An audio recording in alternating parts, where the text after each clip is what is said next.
ស្រែចំការ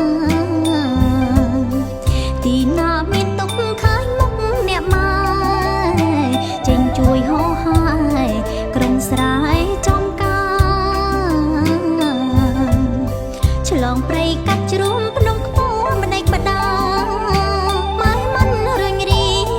ពុះពីជានិចឆ្លងកាត់ព្រៃជ្រុំភ្នំខ្ពស់ម្ដេចម្ដា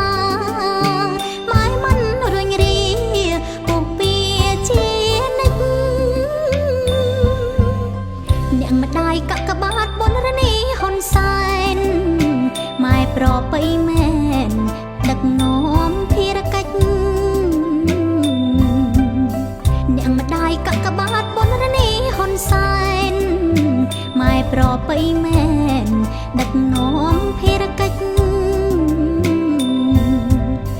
ជួយជនរងគ្រោះពុំដែលភ្លៀងផ្លេចចាត់ចែងភារកិច្ចគ្មានតង់ឡើយណាជួយជនរងគ្រោះពុំដែលភ្លៀងផ្លេចចាត់ចែងភារកិច្ចគ្មានតង់ឡើយណាម៉ែខំប្រឹងប្រែងស្វែងរកជំនួយចាត់ចែងចេញជួយដោយចិត្ត